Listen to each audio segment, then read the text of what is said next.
Morning, નમ્રતા ગુજરાત કિચનમાં સ્વાગત છે તમે બધાનું।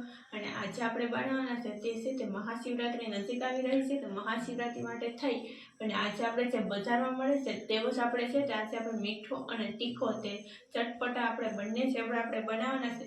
તે પણ છે ને આપણે ઓછા ખર્ચમાં અને ઓછા સમયમાં તે કઈ રીતના બને તે હું તમને આજે બતાવવાની છું, જેથી કરીને તમે છે તે આ વિડીયોમાં અંત સુધી જોતા રહેશો, જેથી કરીને તમને પણ છે તે આ સરળતાથી છે તમે આ રીતના છે તમે ચેવડો બનાવી શકો અને બાળકોને ખવડાવી શકો।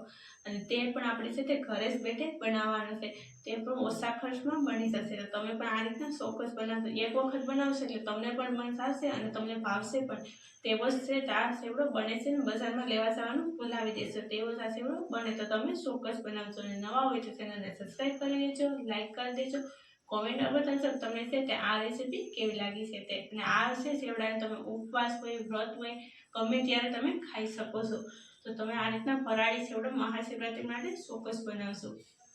આજે આપણે છે તે બટેટાનો છે તે ફરાળી ચેવડો બનાવવાના છે, જે બજારમાં મળે છે તે વસ્તુ તે બનાવવા માટે થઈ અને આપણે છે તેની આપણે પહેલાં સાલ પાડી નાખીશું, કેમ કે મહાશિવરાત્રી નજીક આવી રહી છે। તો મહાશિવરાત્રીમાં તમે ઘરે જ છે તે આ રીતનો છે તમે ચેવડો બનાવી શકો છો તાજે તાજો। તો પહેલાં આપણે છે તેને આપણે આ રીતના બટેટાની છે તે સાલ પાડી નાખીશું। તો હવે છે તે બટેટાની આપણે સાલ પાડી નાખી છે, તો હવે તેને આપણે છે તે આ રીતના આપણે છે તે ખમણી લેવાની, જેથી કરીને છે તેની અંદર આપણે લોન્સ આ રીતના આપણે પાડી શકીએ। તો આપણે આ રીતના કરીને આપણે છે તે લાંબા પાડશું બને, તો આ રીતના આપણે છે તેને આપણે ખમણી નાખશું। ને આ ખમણી તો છે બધાને ઘરે હોય જ છે, તો આ રીતના છે તો આપણે ખમણતા જશું અને આ રીતના હોય છે કે બટેટા ખમણેલા તેને આપણે પાણીની અંદર નાખી દેવાના, જેથી કરીને છે તેમાં કાળાશ ના પડે। તો આ રીતના આપણે છે તે બધી છે તે બટેટાને ખમણી લેશું। હવે આપણે છે તે આ રીતના સરસ મજાની છે તે ખમણી નાખ્યા છે બટેટાને, તો હવે તેને આપણે છે તે આ રીતના છે તે પાણીમાં ધોશું। તો પાણીમાં જેમ ધોઈએ છે તેનો તમે કલર જોશો, પાણી છે તે આખું છે તે ફરી ગયું છે, આપણું પાણી હોય છે તેના કરતાં એકદમ ડોરું પાણી થઈ ગયું હશે। જે કચરો હોય છે તે પણ છે તે આ રીતના આપણે સાફ કરીએ એટલે નીકળી જાય। તો આ રીતના હવે તેને આપણે તમે જોઈ શકો કે આ રીતના આપણે સરસ મજાનું છે તે કાઢી નાખ્યું છે અંદરથી આપણે બટેટાને સીણ, ને આ રીતના પાણી જોઈ શકો કેવું ગંદુ થઈ ગયું। તો આ રીતના હવે છે તે આપણે આની અંદર પણ આપણે પાણી નાખીને ધોવાનું છે। તો આને આપણે છે તે આ પ્રોસેસ આપણે છે તે 6 થી 7 વખત કરશું, ત્યારે પાણી છે તે એકદમ ચોખ્ખું થઈને નીકળશે। તો આ રીતના તેને આપણે ધોતા રહીએ। તો આ રીતના તે જ્યાં સુધી પાણી ચોખ્ખું ન થાય ત્યાં સુધી તેને ધોતું રહેવાનું, જેથી કરીને છે તે એકદમ બજાર જેવો જ બની શકે આપણું ચેવડો। તો હવે તેને આપણે છે તે આ રીતના આપણે 3 થી 4 વખત છે તે આપણે ધોઈ નાખ્યું છે, છતાં પણ છે તેનું પાણી છે તે તમે જોઈ શકો કે દોરું નીકળે છે। તો હજી આપણે તેને આ રીતના પાણી પલટાવતા જશું અને પાણીમાં આપણે 6 થી 7 વખત તેને આપણે ધોઈ નાખીશું, એટલે પાણી હાવ ચોખ્ખું નીકળે એટલે આપણું પરફેક્ટ એવો જ છે તે બજાર જેવો જ બનશે। તો આ રીતના હવે તેને આપણે તમે જોઈ શકો કે પાણી છે તે ચોખ્ખું નીકળવા બની ગયું છે, પહેલાં હતું તેના કરતાં અત્યારે। તો હવે છે તેને આપણે સૂકવી દેશું। તો હવે આપણે છે તે તેને આપણે સૂકવી નાખીએ, આપણે 7 વખત ધોઈ નાખ્યો છે। તો હવે તેને આપણે આ રીતના બટેટાને છે તે સૂકવી દેવાનું, એકદમ છૂટા છે તે સૂકવવાના, જેથી કરીને છે તે સરસ મજાના છે તે સુકાઈ જાય। એટલા માટે કોટનના કપડાની અંદર હોય તો વહેલું સુકાશે, ને આપણે તેને તડકે નથી સૂકવવાનું, તેને આપણે પંખા નીચે સૂકવવાનું, એટલે છે તે એકદમ છે તે સુકાઈ જશે અને ઝાઝી વારે ન લાગે। પંખા નીચે 10 થી 15 મિનિટ થશે કે આરામથી છે તે આપણો ચેવડો બનાવવા માટે છે આપણે બટેટા રેસ્ટ પાડ્યા છે તે બધા સુકાઈ જશે। તો હવે તેને આપણે સૂકવવા દઈએ આ રીતના, પછી જ આપણે આગળની પ્રોસેસ કરવાની કે આગળ આપણે કઈ રીતના કરવાનું છે તે। તો તેને પહેલાં આપણે આ રીતના સૂકવવા દઈશું બધાને। તો તમે જોઈ શકો કે આપણું છે તે 15 મિનિટ થતા જ છે તો આપણો છે તે ચેવડો સરસ મજાનો છે ચેવડા બનાવવા માટે થઈ અને આપણે બટેટાની જે આ રીતના લીપ્સ પાડ્યા તે છે તે સુકાઈ ગયા છે। તો હવે તેને આપણે એ પહેલાંમાં કાઢી લઈશું। તો આ રીતના બધા છે તે કાઢી લઈએ।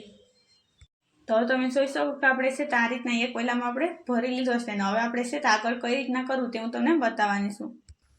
તો હવે આપણું તેલ ગરમ થઈ ગયું છે, તો હવે કે તેલ ગરમ થવા મેં પહેલાં જ મૂકી દીધું, તો તેલ ગરમ થાય એટલે આપણે આગળ છે તે આપણે પહેલાં આપણે બટેટાની છે તે આપણે ખમણીને રાખ્યા છે તે નથી નાખવાના, પરંતુ તેની પહેલાં આપણે છે તે આ રીતના જે સીંગ લીધી છે તે નાખશું। તો બટેટાને નાખવા પહેલાં આપણે સિંગ છે તે તરી લેવાની. આ રીતના આપણે સિંગ છે તે બધી નાખી દઈશું તરવા માટે થઈને. તે સિંગ છે તે એક સાથે નાખી દેવાની, એટલે છે તે ફટાફટ આપણું રેડી થાય સેવડો. અને છે તે આપણે ઘર બેઠે જ આ સેવડો બનાવી શકીએ છીએ. અને આમાં છે તે કંઈ ઝાઝી વારી નથી લાગતી.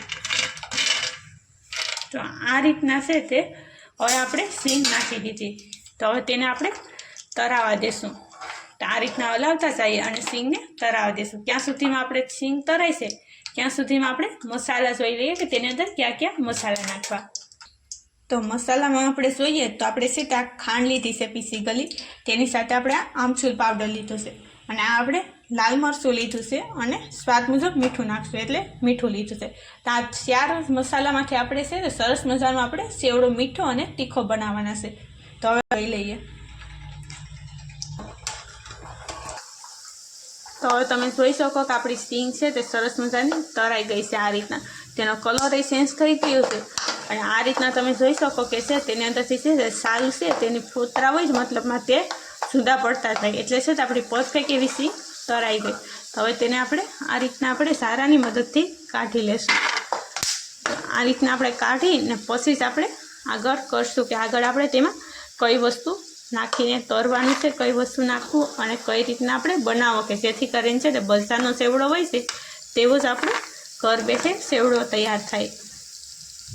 તો હવે આપણે છે તે સિંગ તરાઈ ગઈ, તો હવે તેની અંદર હવે આપણે બટેટાને નાખશું. ખમણીને રાખ્યા છે તે તરાવા દઈએ. આ રીતના આપણે છે તે થોડા બટેટા નાખી અને તેને તરાવા દઈશું, જેથી કરીને તેલ છે તે ઉભરાય નહીં. કેમ કે આપણે પાણીમાં છે આપણે ધોઈને આપણે સૂકવા થાય એટલે છે તે તેલમાં બબલ્સ થાય એ શક્ય છે, પરંતુ છે તે બબલ્સ છે તે જ્યારે ઓછા થઈ જશે અને આપણો સેવડો છે એટલે ક્રિસ્પી થશે. જેમ બબલ્સ હાવ ઓછા થશે એટલે જ સમજી લેવાનું કે આપણો સેવડો છે તે બની જશે. તો હવે આ રીતના તેને આપણે હલાવતા રહીએ, અને ગેસને છે તે મીડિયમ અથવા હાઈ રાખવો કે જેથી કરીને છે તે ફટાફટ આપણો સેવડો તૈયાર થાય. તો તેને આપણે છે તે આ રીતના હલાવતા રહેવાનું. જો તમે હાઈ ફ્લેમ ઉપર તમે કરતા હોય તો હલાવતા રહેવાનું, બાકી તો છે તમે મીડિયમ ફ્લેમ ઉપર તમે કરો છો તો છે તે આ રીતના થોડી વાર રહી અને પછી તમે હલાવો તો પણ ચાલે. તો તેને આપણે હલાવતા રહીશું કે જ્યાં સુધી બબલ્સ ઓછા થઈ જશે એટલે આપણો પરફેક્ટ એવો છે તે આપણો સેવડો તૈયાર થઈ જશે. તો તેને તરાવા દઈએ. તો તમે જોઈ શકો કે આપણો સેવડો છે તે એકદમ છે તે રતાસ ઉપર આવી ગયો એટલે પરફેક્ટ એવો થઈ ગયો. અને આ રીતના કરીએ છીએ તો ખખડે એવો અવાજ આવે છે એટલે પરફેક્ટ આપણો સેવડો થઈ ગયો. તો હવે તેને આપણે કાઢી લેશું. તો તેને આપણે આ રીતના આપણે કાઢી લેવાનું, ને આ રીતના આપણે છે તે બધોય સેવડો છે તે તરી નાખશું. તો હવે આપણે છે તે આ રીતના છે તો હવે આ છે તે સેલો સેવડો હોય છે આપણે તે તરાતો હોય ત્યાં સુધીમાં આપણે છે તે એક આપણે તીખો સેવડો અને મીઠો સેવડો બે બનાવવાના છે. તો તેની પહેલાં આપણે એક સેવડો બનાવી નાખીએ. જે આપણે તરેલી રાખેલું છે બટેટાને તેને આપણે સેવડો બનાવી નાખીશું. તો આપણે મીઠો સેવડો પહેલાં બનાવી નાખીએ. તો ગેસને આપણે છે તે મીડિયમ રાખશું અને તેને તરાવા દઈએ ત્યાં આપણે મીઠો સેવડો રેડી કરી નાખશું. તો મીઠો સેવડો બનાવવા માટે છે ને આ રીતના આપણો સેવડો છે તે જે ક્રિસ્પી સેવડો કહેવામાં આવે છે તેવા એકદમ ક્રિસ્પી એવા સેવડાની અંદર આપણે છે તે સિંગ નાખવાની છે. તો આ રીતના આપણે સિંગ નાખી દઈશું. તો આ રીતના આપણે સિંગ નાખી દીધી છે. હવે તેની અંદર આપણે મસાલા કરશું. તો મસાલામાં આપણે બીજું કંઈ વસ્તુ તો નથી નાખવાની આમાં મીઠા સેવડામાં, પરંતુ તેની અંદર આપણે પીસી ગયેલી ખાંડ છે તે નાખવાની છે, અને આપણે છે તે તેની સાથે થોડુંક એવું મીઠું નાખશું. તાજી કંઈ વસ્તુ નથી નાખવાની. આ રીતના આપણે છે તે તેની અંદર ખાંડ વધારે નાખવી, જેથી કરીને આપણે મીઠો સેવડો કીધો છે એટલા માટે થઈને. તેની સાથે આપણે ખોટ મીઠો ટેસ્ટ આવે એટલા માટે થઈ અને અડધામાંથી અડધી ચમચી જેટલું આપણે મીઠું નાખશું, એટલે છે તે એકદમ ટેસ્ટી એવો બને.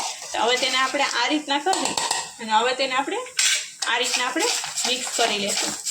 એટલે છે તે જે બજારનો સેવડો હોય છે તેવો જ આપણો આ સેવડો તૈયાર થશે. તેને આપણે આ રીતના મિક્સ કરી દઈએ. તો હવે તમે જોઈ શકો કેવો સરસ મજાનો છે તો આપણો છે તે મીઠો સેવડો છે તે બની અને રેડી થઈ ગયો. આ રીતના એકદમ ક્રિસ્પી અને આસાનીથી તૂટી જાય તેવો છે તે આપણો આ રીતના આપણો સેવડો બની ગયો. તો તેને આપણે એક પહેલાંમાં કાઢી લેશું, કેમ કે આપણે તેની જ અંદર આપણે છે તે તીખો સેવડો પણ બનાવવાનો છે. તો તેને આ રીતના આપણે એક પહેલાંમાં કાઢી લઈએ. અને તમે જોઈ શકો કે સેકન્ડની જ એકદમ છે તે બજારમાં મળે છે તેવો જ છે તે આપણો ઘર બેઠે આપણે સેવડો બનાવી શકીએ છીએ અને તે પણ આપણે ઓછા ખર્ચમાં અને છે તે ઓછા સમયની અંદર આ છે તે સેવડો રેડી થઈ જાય. તો હવે તેને આપણે કાઢી દીધો છે ને હવે આપણે આગળ આપણે તીખો સેવડો કરવાનો છે. તો આપણે જોઈ લઈએ. હવે આપણે જે તળાવ મૂકેલો હતો બટેટાનો જે આ રીતના ચિપ્સ છે આ રીતના આપણે પાડીને આ રીતના તે આપણે તળાઈ ગયો હશે તો આપણે તેને કાઢી લેશું ને સેવડો તૈયાર કરીએ. આપણે જ્યાં સુધી મીઠો સેવડો બનાવીએ તો ત્યાં છે તે આપણો આ સેવડો સરસ મજાનો તળાઈ ગયો. તો હવે તેને આપણે એક પહેલામાં કાઢી લેશું. તો આ રીતના આપણે તે જ તપેલીમાં કાઢશું જેની અંદર આપણે મીઠો સેવડો તૈયાર કર્યો હતો તેની અંદર. એક ખાસ ધ્યાન રાખજો કે જો તમે મીઠો સેવડો બનાવ્યો હોય છે તો તે વાસણની અંદર તીખો સેવડો બનાવી શકાય, પરંતુ તમે તીખો સેવડો પહેલાં બનાવ્યો હોય તે જ વાસણની અંદર મીઠો સેવડો ન બનાવી શકાય. નકર છે તો મીઠા સેવડામાં છે તે તીખો સેવડો નાખ્યો હોય એટલે છે તે એકદમ એનો ટેસ્ટ છે તે સારો નથી આવતો. તો હવે તેને આપણે આ રીતના કાઢીને હવે તીખો સેવડો તૈયાર કરીએ. તો હવે આપણે તે સેવડો તરીને રાખ્યો છે તો તેની અંદર આપણે નાખી દઈશું. જે અહીં આપણે છે તે આ રીતના આપણે સિંગ તરીને રાખી છે તે પહેલાં નાખવાની, પછી જ આપણે બીજો બધી મસાલો નાખવાનો. તો પહેલાં આ રીતના આપણે સિંગ બધી નાખી દીધી છે. હવે આપણે તેમાં મસાલો કરશું. તો મસાલો કરવા માટે થઈ અને પહેલાં આપણે જે મસાલા લીધા છે એ તો તમને બધાને ખબર હશે કે ક્યાં ક્યાં મસાલા મેં એડ કરવાના હતા તે મેં તમને પહેલાં જ બતાવી દીધા હતા. તો પહેલાં આપણે તેમાં આમચૂર પાવડર નાખશું. તો આ રીતના આમચૂર પાવડર નાખી દીધો છે તે અડધી ચમચી જેટલો નાખ્યો. તો હવે તેની અંદર આપણે નમક નાખવાનું છે. તો નમક આપણે છે તે આમાં થોડુંક વધારે નાખવાનું, કેમ કે આપણે આ છે તે તીખો સેવડો બનાવવાનો છે એટલા માટે થઈને. તો આપણે આ રીતના આપણે છે તે કાજુ આપણે મતલબ આપણે 1 ચમચી જેટલું અથવા છે તે 2 ચમચી જેટલું નમક નાખી દઈશું. તો આ રીતના નમક નાખ્યા બાદ હવે તેની અંદર લાલ મરચું નાખશું. લાલ મરચું આપણે છે તે આ રીતના 1 થી 2 ચમચી જેટલું જ નાખવાનું, ઝાઝું નહીં નાખવાનું. હવે તેની અંદર છે તે એકદમ ખટ મીઠો ટેસ્ટ આવે તેના માટે થઈ અને તેની અંદર સાકર નાખશું પીસેલી. તે આપણે 1 ચમચી અથવા 2 ચમચી નાખવાની, ઝાઝી નહીં નાખવાની. તો તે પણ નાખી દીધી. તો હવે તેને સરસ મજાનું છે તે બધી વસ્તુને મિક્સ કરી લઈએ. તો આ રીતના કરી અને મિક્સ કરી લઈએ બધા મસાલા સાથે. તો હવે તેને આપણે કાઢી લેશું એક કોયલામાં કે જેથી કરીને છે તે તપેલીમાં ન રખાય. આ રીતના આપણે કાઢી લેવાનું.